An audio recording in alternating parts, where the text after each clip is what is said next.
So this is the View All Tutor page. This is essentially the page that contains all the tutor information.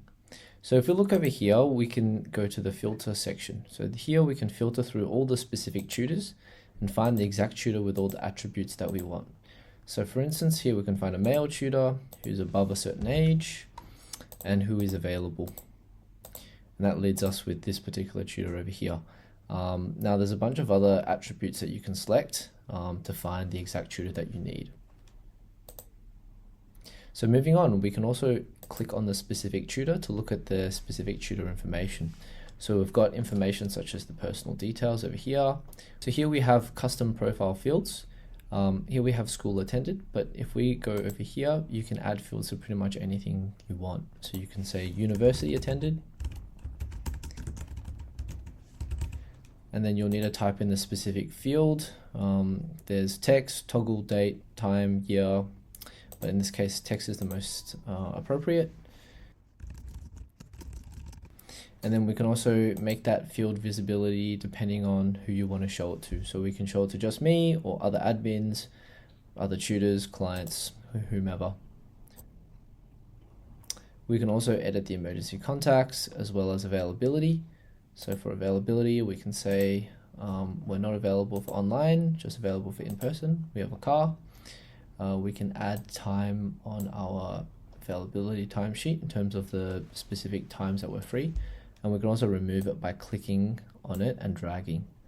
And we can add it by clicking and dragging as well. Make sure to click save.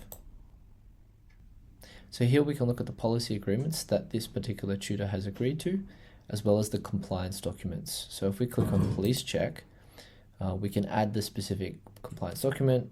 So this is a police check. We can add the issue date of that police check, the full name, the middle name, the state, as well as information such as an upload, where we can upload the actual police check as well. So you as an admin will then be able to look at it and approve that as well. Then we also have the tutor type, where you can select the type of tutor. So they could be a tutor in this case, or a teacher, or an ex-examiner, or a coach, whatever it is that you want to do. You can create your own custom one if you click on this particular button over here. Then we have additional needs qualifications, so we can add dyslexia.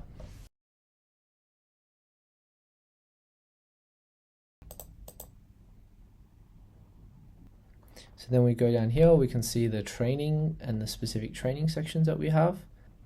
Then we have the subjects that they're able to teach, as well as the subject information, as well as services that they're currently teaching, and then payout information. So this is the company number, whether they're GST registered, and then the BSP and account numbers so you can pay them, as well as information on the tutor payouts as well, and if they've been paid or if they're pending. We also have a function over here where we can create tutors. So if we click on here, we have a few options that we can select from. We can either choose between a contractor or an employee. So for a contractor, they will have to send you an invoice after they do the sessions. And then for an employee, they don't send you an invoice. You have to download the timesheet and then put that into your accounting software to pay them. So then we have a bunch of other information here, from the name to email. So right now I've got the compulsory details as name, email, contact number, gender, and date of birth, but you can change that to the master settings and make it so you only need the first name and email, for instance. So let's just quickly add something in. I'll make it my contractor, Dennis Johnson.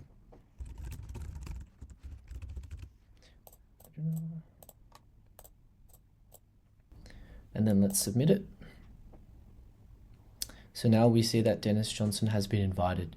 Now this little orange icon in the top left-hand corner is just an indication that he still hasn't joined the account yet. He's still invited to the account. If we look over here, we can see what the onboarding looks like from the tutor's perspective. So first of all, they'll receive an email, and then they will have to click on the email and change the password. In other words, create the account. And this is where they would create the account. Once the account has been created, they need to agree to certain policy agreements. So this could be a cancellation policy, a refund policy, a contractor agreement, and then they'll need to agree to the ARC platform's terms of service, and then finally input their own personal information. So that's everything we talked about before, from the personal information, the availability section, and then training, payout information, tutor type information, additional needs qualifications, and so on and so forth. Once that is done, there is also a section for them to add the training as well, and then they'll be considered completed and fully onboarded. So fantastic. That's just a quick guide of the View All Tutor page.